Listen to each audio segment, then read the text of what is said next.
오늘 이 본문은 그분이 이 땅에 오셨다고 말씀을 하고 있죠. 여러분 11절 말씀을 다 같이 한번 읽어보실까요?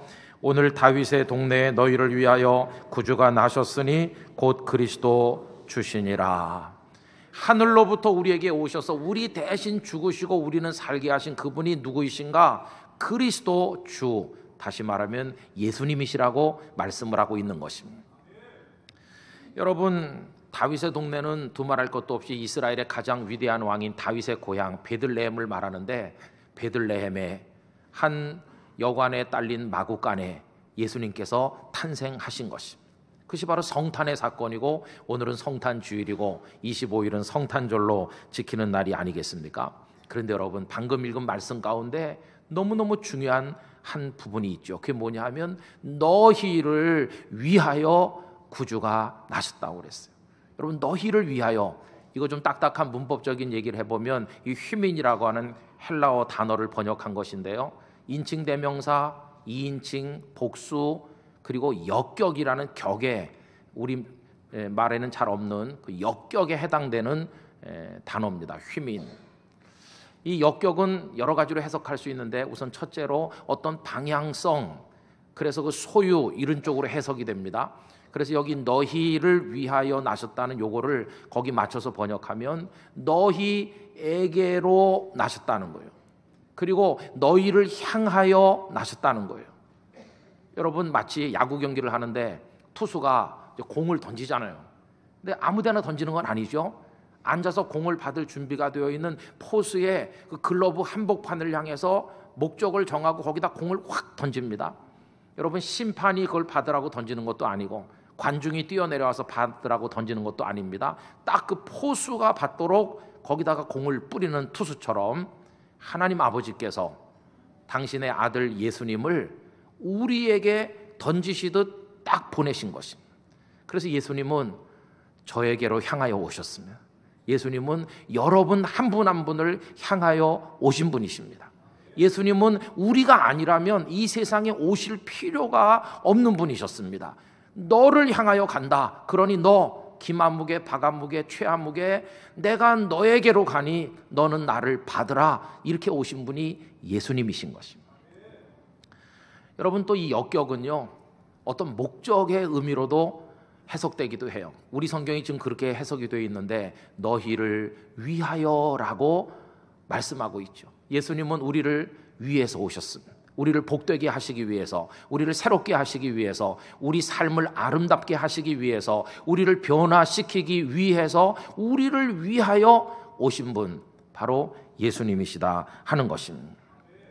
그래서 여러분, 우리는 관중석에 앉아서 포수가 공을 받는 걸 구경하고 있듯 해서는 안 되고, 예수님께서 나에게로, 나를 향하여, 나를 위하여, 나보고 받으라고 오신 하나님의 선물이시구나, 이걸 깨닫고 우리 모두가 쌍수를 들어 그분을 믿고 받아들이고 모셔야 될 줄로 믿습니다. 우리에게로 오신 우리 각자의 구주이십니다. 그럼 여러분, 이렇게 다 받아서 예수님을 모셔야 되는데 어찌된 일인지 세상에는 그 예수님이랑 이렇게 얽히는 걸 싫어하는 사람이 많이 있어요. 아이고, 난 그냥 내대로 살고 싶어. 그 예수라는 분과 얽히면 인생이 피곤하지 않느냐? 그 가서 뭐 예배를 드려야 되고, 또 뭐 성경 말씀을 읽어서 배워야 되고, 뭐 하지 말라는 건 안 하고, 이건 너무 힘든 인생이야. 이렇게 거절하시는 분들이 많이 있어요. 그러나 여러분, 예수님이 우리를 향해, 우리에게로, 우리를 위해서 오신 것은 우리를 피곤하고 힘들고 어렵게 만들려고 오신 게 아닌 것입니다. 여러분, 오늘 말씀 10절은 뭐라고 그랬습니까? 그분이 오신 소식을 가리켜 큰 기쁨의 좋은 소식이라고. 여러분, 나쁜, 슬픈, 마음 아프게 하는 소식이 아니라 큰 기쁨을 수반한 좋은 소식으로 예수님은 오셨습니다. 11절은 뭐라고 했습니까? 구주라고 표현했습니다. 우리를 멸망의 수렁덩이로 밀어 넣는 존재가 아니라 빠진 우리를 건져내시고 구원하실 분으로 우리들에게 오신 분이 예수님이십니다. 그런가 하면 14절에 뭐라고 그랬습니까? 하나님께서 기뻐하시는 사람들에게 평화를 주시기 위해서 오신 분이세요. 갈등하게 만들고 힘들게 만들고 쓰러지게 만들고 울게 만들려고 오신 분이 아니라 마음의 평화를 주셔서 기뻐하게 하고 찬송하게 하고 감사하면서 살게 하고 삶의 의욕과 열정을 가지고 살아가도록 만들려고 오신 분이 예수님이신 것이. 그래서 여러분, 예수님을 내 주님이시다 이렇게 인정하고 믿으면 여기 말씀된 구원의 은총, 우리 마음의 평화, 그리고 우리에게 기쁨을 가져다주는 이 모든 것들이 송두리째 다 우리의 것이 되는 것입니다. 그 예수님이 여러분 한 분 한 분의 예수님이 되신 것입니다. 그래서 우리 기도할 때 우리 예수님 이렇게 하지만 우리 각자에게는 다 내 주님이신 건, 내 주님, 나 김은성 목사의 주님이시고 다 나의 예수님이시다. 여러분, 그 예수님을 남에게 내주거나 빼앗기지 않게 되시기를 바랍니다. 여러분의 예수님이시니까요. 근데 왜 예수님은 굳이 이 세상에 오셔서 우리의 구주가 되려고 하시나? 그 이유는요, 우리가 고단하고 힘들고 구원받지 않으면 안 될 그런 상황에 머물러 있기 때문에 우리를 불쌍히 여기셔서 오신 것입니다. 여러분, 그날 예수님 탄생하시던 밤에 천사들이 나타나서 예수님이 나셨다는 소식을 전했는데 누구에게 전했습니까? 오늘 읽은 말씀에 보면 목자들이었습니다. 그들은 베들레헴 들판에 나가서 자기 양떼를 지키며 그 밤을 새우고 있는데 그 목자들에게 그 소식이 전해졌어요. 여러분, 목자들은 그 당시 어떤 사람들이었는지 궁금하지 않으세요? 그 요아킴 예레미야스라고 하는 유명한 신약학자가 쓴 예수 시대의 예루살렘이라고 하는 책이 있습니다. 연구를 많이 하셔서 세계적인 명저입니다. 거기 보면은 예수님 시대 사람들의 정치, 경제, 사회, 문화가 어땠고 상류층 또 밑에 천대받던 사람들 어떻게 살았는지가 잘 나와 있어요. 여러 근거, 고대 문헌들을 인용하고 있어요. 근데 그분이 그 사회에서 가장 천대받던 직업들의 목록이 담긴 그 당시 문서 4가지를 인용하고 있어요. 근데 여러분, 그 4가지 문서 중에 2군데 문서에 목자, 아주 천한 직업이라고 언급돼 있어요. 그리고 심지어 이 목자를 어느 정도의 급으로 생각했느냐 하면 사람으로 취급받지 못하던 여러분 세리 있잖아요. 세무공무원, 그 당시에 그들과 동급으로 취급하는데 이렇게 말하고 있습니다. 목자나 세리들에게 회개를 기대하는 것은 무리다. 그러니까 세리나 목자들은 하나님 앞에 회개할 가능성도 없는 완전히 멸망으로 정해진 버려진 존재들이라고까지 할 정도로 이 목자의 수준을 형편없는 걸로 취급하고 있다고 하는 것입니다. 여러분, 고단하고 힘들고 천대받고 미래 소망이 없는 그 직업이 그 당시 목자였어요. 여러분, 그 목자가 그때 거기 들판에 있었던 그들뿐이었을까? 저는 그렇게 생각하지 않습니다. 오늘 이 세상이 그 들판과 똑같고 오늘 여기서 여러 가지로 힘들고 힘든 인생을 허우적대며 사는 우리들이 바로 현대판 목자라는 사실을 알게 돼요. 누가 우리를 이 고통의 삶을 좀 기쁨의 삶으로 바꿔주고 여기서 행복을 맛보고 소망을 가지고 살도록 우리의 삶에 변화를 일으킬 수 있는가? 이게 답답한 우리들의 현실이 아니겠습니까? 여러분, 삶이 더욱더 좀 힘들어지는 것 같아요. 좀 팍팍한 것 같아요. 살기가 참 힘든 것 같아요. 언젠가도 말씀드린 것처럼 어떤 통계에 의하면 우리 대한민국 국민 중에 나 우울하다, 우울증 환자임을 하소연하는 사람이 17%쯤 된다고 그러잖아요. 다 우울하다고 그래요. 우울하다고. 사는 게 힘들고요. 살 맛이 없다고 그래요. 지난 10월 달에 통계청에서 발표한 한국의 사회 동향 2015에 따르면요, 우리 대한민국 사람 너무나 외롭습니다. 15세 이상 된 사람들을 대상으로 조사했더니 여가가 있을 때 혼자 논다고 대답한 사람이 무려 56.8%예요. 반 이상이 휴가도 혼자 가고 놀러 오는 거 하면 혼자 놀아요. 이거는 지난 2007년에 조사했을 때보다 12%가 늘어난 거라고 합니다. 옛날에는 그보다 좀 덜 했는데 이제는 갈수록 외로워지고 있는 거예요. 근데 참 쇼킹한 것은 젊을수록 외롭다고 합니다. 젊을수록. 15살에서 19살까지는 73.3%가 혼자 놀고 20대는 71.1%가 혼자 논다고 합니다. 혼자 텔레비전 보든지 뭐 레고 같은 거 맞추는 걸 하든지 이상한 거 하면서 혼자 논다. 젊을수록 외롭대. 그래가지고 요새 1인용 생일 케이크 나온 거 여러분 아십니까? 생일 케이크 이렇게 크면은 다 못 먹잖아요. 혼자 노는데. 그러니까 요만하게 해가지고 혼자 촛불 켜고 혼자 촛불 끄고 혼자 생일 축하합니다 노래 부르고 혼자 즐거워하다가 혼자 우는 거예요. 혼자서 다 정신병자 비슷하게 되는 거예요. 1인용 생일 케이크 많이 팔리고 있다고 하니까 참 기가 차요. 너무나 마음 아프잖아요. 왜 이렇게 사람들 속에 자기를 내보이지 못할까? 여러분, 그 배후에는요, 마음 아픈 사연들이 많아요. 사람 앞에 나서기 싫은 것도 있고, 부끄러운 것도 있고, 자신감도 없고, 실패한 인생인데 사람들에게 날 내보이는 것 자체가 이제는 너무 싫어서 막 그 앞에 장벽을 치고 또 치고 문설주를 그 문지방 다 두껍게 높이고 해서 아무도 못 들어오게 하고 자기도 안 나가요. 차단된 채 사는 불쌍한 사람 너무나 많아요. 그럼 여러분, 한 달쯤 지나면 그거 해결될 수 있습니까? 날이 가면 갈수록 더 사람들의 인생은 어려워지고 있는 것이. 이게 다 현대판 목자들이에요. 그 배후에 죄가 도사리고 있고 인생에 무거운 짐이 있어요. 여러분, 그런 목자들을 누가 건져줄 수 있습니까?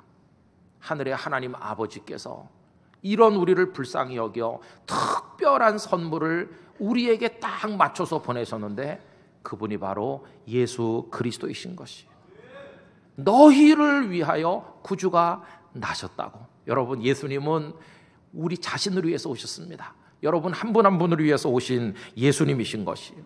목자라고 천대하고 구박하고 사람들은 저 바깥으로 내몰았지만 여기 14절 말씀에 보면 그 목자들을 하나님은 어떻게 생각하신지 아십니까? 하나님이 기뻐하신 사람들 중에 평화라고요. 너희들이 목자라고 사람들이 구박했느냐 천대했느냐, 나는 너희들을 천대하지 않는다. 너희들은 내가 기뻐하는 사람이기에 너희에게 평화를 준다. 누굴 통해? 내 아들 예수를 통해 준다. 이렇게 하시면서 예수님이 평화의 주님으로 우리에게 오신 것이. 여러분, 예수님이 가지고 오신 이 평화가 여러분의 것이 되시기를 바랍니다. 그래서 하나님 앞에서는 천대받는 사람 없어요. 누구나 다 하나님 앞에서 VIP가 되는 줄로 믿습니다. 그럼 여러분, 예수님이 주시는 평화는 우리에게 어떻게 구체적으로 나타나는 것일까? 여러분, 사람들이 마음에 평화가 없고 번뇌가 가득한 이유는요, 과거에 매여 있어서 그렇죠. 아유, 잘못 살았다 그동안. 나는 죄만 많이 지었다. 부끄러워. 실패자야. 이런 족쇄가 우리 발목을 잡고 목을 조르고, 그러니 무슨 활짝 웃을 수가 있겠습니까? 여러분, 그런데 예수님은 우리를 그 과거의 무서운 실패, 죄악의 족쇄로부터 완전히 벗어나 자유롭게 하시는 분이 예수님이신 것이. 전에도 말씀드렸었는데요, 한경직 목사님의 친한 친구 목사님이 두 분이 약속했죠. 우리 미국 가서 공부하자. 한 목사님 먼저 가서 기다리죠. 편지가 왔습니다. 내가 언제 도착하는 배로 태평양 건너 간다. 부두에 나와서 날 좀 기다려다오. 목사님 나가 기다렸는데 아무리 기다려도 안 내리는 겁니다. 안 왔나? 얼마 후에 편지가 오기를 미안하다고. 내가 안 간 게 아니라 갔었는데 내릴 수가 없었네. 나를 내리지 못하게 했어. 미국 땅에 내릴 자격이 없다고.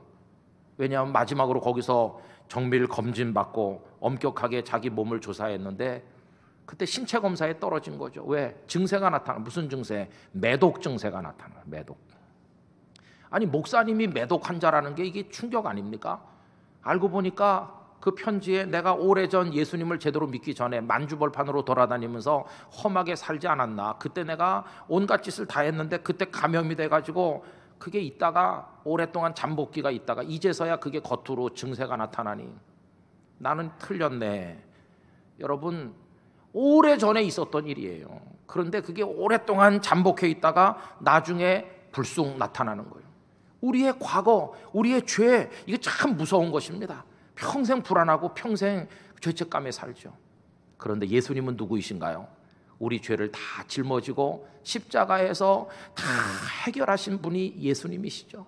너의 부끄러운 과거, 가슴 아픈 과거, 슬픈 과거로부터 완전히 내가 차단시켜 줄 테니까 너는 이제 그 짐을 벗고 활짝 웃는 내 사람이 되거라. 이게 예수님의 은혜인 것이에요. 여러분, 과거의 실패, 과거에 저지른 죄, 이런 데서부터 완전히 해방되시기를 축복합니다. 완전히 벗어나는 거예요. 벗어나면 새 사람이 되는 거예요. 여러분, 고든 맥도날드 목사님, 미국에서 잘 나가는 목사님이고 그 책만 쓰면 다 베스트셀러가 되고 설교 부탁을 많이 받는 유명한 분 아니었어요? 그런데 그런 분이 부끄러운 일을 했죠. 어떤 여인과 불륜 관계를 맺어서 들통이 났어요. 교계로부터 사회로부터 매장됐습니다. 이제 끝장난 걸로 보였습니다. 그 과거가 그의 발목을 붙들어 이제 회복 불가능한 인생이 되게 했습니다. 그런데 예수님께서 그의 과거를 끊어주셨습니다. 그분이 주님 앞에 자기 죄를 다 인정하고 고백했을 때 그 아내가 주께서 당신을 용서하신 것이라면 아내인 나도 당신을 용서합니다. 아빠, 예수님이 당신을 아버지를 용서하신 것이라면 우리도 아버지를 용서하고 우리 아버지로 받아들이겠습니다. 많은 교계 친구들이 그분의 달란트를 아깝게 생각하고 그분을 받아들이고, 그분은 계속 과거에 발목 잡힌 게 아니라 완전히 해방됐어요. 이제는 많은 사람들에게 설교하고 책을 쓰면서 그 과거를 숨기는 게 아니라 부끄러운 과거가 있으면서도 아닌 척하고 앉아있는 수많은 청중들에게 오히려 자신의 얘기를 다 하면서 우리의 부끄러운 과거를 더 이상 우리를 속박하지 못한다고. 왜? 예수님이 끊어주셨으니까. 그 평화와 그 자유와 기쁨을 맛보라고 권면하는 사역자로 사시는 거 아니겠습니까? 여러분, 예수님이 과거로부터 우리를 풀어주기 때문에 이제 더 이상 죄책감에 사로잡히지 않고 우리는 마음의 기쁨, 평화를 맛볼 수가 있게 된 것입니다. 완전히 해방되시기를 축원합니다. 예수님이 주시는 그 해방의 평화가 얼마나 큰 것인지. 또 예수님은요, 우리로 하여금 오늘의 삶에 대해서 기뻐할 수 있도록 만드시는 분이세요. 오늘 내 삶이 왜소하다, 초라하다, 볼품이 없어, 남들이 나를 천대해. 그래도 예수님을 만나고 나면 뭐 내가 어때서 이렇게 당당한 자부심을 가지게 돼요. 그래서 기뻐하며 자신의 일에 살아가도록 만들어 주십니다. 여러분, 여기 목자들 참 어려운 사람들이라고 그랬잖아요. 근데 천사들이 나타나서 너희를 위하여 구주가 나셨다고 그랬잖아요. 이 사람들이 그 예수님을 보러 간 거예요. 마구간에 갔어요. 갔더니 천사들이 말해준 게 그대로 거기 펼쳐져 있는 것을 보고 예수님께 절을 하고 마음에 우리를 위하여 구주가 나셨구나, 우리가 목자라고 천대하지 않으시고 하나님 우리를 기뻐하셨구나, 감격이 사무친 것이. 그래가지고 이제 그들이 마구간을 떠나 돌아갈 때 그들은 과거의 목자가 아니었어요. 누가복음 2장 20절 화면을 보면서 다 같이 읽겠습니다. 목자들은 자기들에게 이르던 바와 같이 듣고 본 그 모든 것으로 인하여 하나님께 영광을 돌리고 찬송하며 돌아가니라. 아멘. 옷은 입을 때, 올 때 입었던 그 옷 그대로 입었죠. 여전히 목자죠. 양떼들에게 있다가 지금 와서 돌아가는 곳도 그 양떼들이 있는 곳으로 돌아가죠. 하나도 달라진 게 없잖아요. 그런데 우울하던 그들이 찬송하는 사람으로, 기뻐하는 사람으로 확 바뀌었어요. 뭐가 달라졌나? 다 그대로인데 뭐가 달라졌어요? 그들 마음에 평화의 주님으로 오신 예수님이 계신 거예요. 예수님이 내 주님이시다 하는 걸 알게 되는 순간 그들의 마음에 슬픔과 답답한 거 다 사라지고 목자로서 살아가는 자기의 삶에 대해서 자부심을 가지게 됐고 기뻐하고 찬송하는 사람으로 바뀌게 된 것이. 여러분, 아침에 깨서 출근하시는 삶이 고달프십니까? 이제는 예수님 생각하면 찬송이 절로 나오는 삶이 되시기를 축복합니다. 학교 가는 게 지루한 학생들, 이제는 예수님을 모시면 학교에 갈 수 있다는 게 감사하고 찬송과 더불어 가게 되기를 원합니다. 짜증나는 인생이 아니라 감칠맛이 나고 기뻐하는 삶을 살게 되시길 바랍니다. 믿음이 깊은 사람, 매 순간 매 순간 함께 하시는 예수님으로 인하여 남들이 보면 이해를 못하겠지만 그 사람 마음속에는 마음의 기쁨과 평화가 가득하게 넘치게 되는 것입니다. 이런 삶을 여러분들이 누리시기를 주님의 이름으로 기원합니다. 나 주의 믿음 갖고 홀로 걸어도 나 주의 믿음 갖고 노래 부르네. 폭풍 구름 몰아치고 하늘 덮어도 나 주의 믿음 갖고 실망치 않네. 주는 내 친구, 신실한 친구, 세상 끝까지 주 의지하리. 폭풍 구름 몰아치고 하늘 덮여도 나 주의 믿음 갖고 실망치 않네. 할렐루야. 음악 감상 시간이 아니고 같이 부르는 시간인데 끝까지 그냥 가만히 쳐다보시네. 저는요, 제가 앞에 부르면 같이 부를 줄로 굳게 믿었네.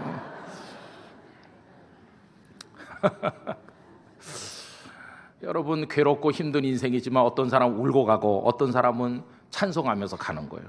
그 차이가 뭘까요? 예수님이 우리 마음에 계시잖아요.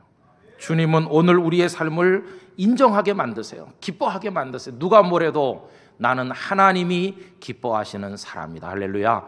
여러분, 그렇게 살게 되시기를 축복합니다. 그리고 우리 마음에 평화를 주시는데 가장 중요한 이유 중에 하나는요, 미래를 확 열어주셨거든요. 닫힌 미래, 캄캄한 미래가 아니라 열린 미래, 빛나는 미래를 주셨거든요. 그리고 우리에게 소망을 주신 거예요. 소망. 나 지금 어렵지만 주님이 내 길 열어주실 줄 믿습니다. 이렇게. 어떤 할머니가 길모퉁이에서 꽃을 파는데 가난한 할머니겠죠. 근데 늘 마음에 기쁨이 가득한지 뭔가 노래를 부르고 흥얼거리시거든요. 그 단골이 꽃 한 송이씩 매일 사가는데, 할머니 오늘은요 제가 꼭 물어보고 싶은 게 있습니다. 할머니는 여기 날 나와서 꽃이나 팔고 그러시는데 어려워 보이시는데 뭐가 그렇게 좋으세요? 그거 알고 싶어요. 내가 행복해 보여? 그럼요, 할머니 꽃보다 더 행복해 보입니다. 꽃보다 더 예쁘세요. 나한테 비밀이 하나 있긴 있다고. 그 비밀이 뭡니까? 그러니까 글쎄 뭐라고 말해야 되나, 3일의 비밀이라고 하시네. 3일의 비밀. 3일의 비밀이 뭡니까? 그러니까 글쎄 나는 이해를 할는지 모르겠지만 나는 예수님을 믿거든. 근데 예수님이 십자가에 매달려 죽으셨는데 그때 그 예수님을 따라다니는 사람이 다 절망했거든. 큰일 났다, 이제 끝났다, 이렇게 울고 불고 했겠지. 나도 살다 보면 다 끝난 것처럼 보일 때가 있지. 울고 싶고. 그런데 그게 끝이 아니었거든. 예수님께서 하루 이틀 사흘 지나 3일 만에 살아나셨거든. 근데 얼마나 기뻤겠어. 그래서 나도 죽음 같은 고통이 오면 이렇게 생각해. 사흘만 참자. 3일만 있으면 예수님 부활하신 것 같이 내 삶에 빛이 비칠 줄 믿습니다. 나 그렇게 생각해. 그게 나에게 큰 소망이고, 나 그래서 지금 아무리 어려워도 3일만 있으면 된다고 생각하니까 난 찬송할 수 있는 거야. 이렇게 말씀하시더라는 거예요. 여러분, 우리의 삶에 그런 고통이 오늘 있어도 3일 후의 소망을 미리 내다본다면 오늘 여기서도 기뻐하는 사람이 될 수 있을 게 아니겠습니까? 이 영적 비밀이 여러분들의 것이 되시기를 바랍니다. 사람들의 미래를 얘기할 때 가장 두렵게 생각하는 미래가 뭘까요? 죽음이죠. 죽음을 다 두려워하죠. 그러나 예수님이 사흘 만에 부활하신 거 아는 사람은요, 나도 죽음 이후에 영원한 생명의 나라로 부활할 것을 우리 믿기 때문에 죽음까지도 이기는 사람이 되는 것입니다. 그래서 우리는 죽는다 그렇게 말하지 않고 자듯이 하나님 나라에서 깨어나는 것이, 하룻밤 잠자는 사람처럼 잘 자고 잘 잤다 그러고 깨면 우리가 천국에서 일어나게 될 줄로 믿습니다. 그 소망을 우리에게 주신 것이죠. 그러니 예수님께서는 기뻐하시는 사람들에게 오셨는데 평화를 가지고 오셨고, 그 속에는 과거의 속박을 다 끊으시고 죄를 끊어주시고 오늘의 삶을 긍정하게 하시고 기뻐하게 하시고 소망을 내다보며 죽음까지도 이기는 천국의 소망을 보면서 살도록 우리를 축복하시는 분으로 여러분에게, 저에게 오셨어요. 내 예수님이세요. 내 예수님. 포수가 공 받을 생각 안 하고 갑자기 비키면서 심판 받으시오 이렇게 해갖고는 안 되는 거죠. 여러분, 예수님은 내 예수님이세요. 그 예수님을 여러분의 예수님으로 받아 누리시고 축복을 얻으시기를 부탁드립니다. 신용카드 많이 쓰시면 포인트가 적립되잖아요. 그런데 만약에 나 포인트 그런 거 귀찮다고 왜 이런 걸 자꾸만 나한테 적립하느냐, 화를 내는 사람이 있습니까? 없습니다. 그거는 아주 좋은 보너스이기 때문에 그걸로 밥도 먹고 그걸로 물건도 살 수 있잖아요. 여러분, 예수님은 지상 최대 보너스입니다.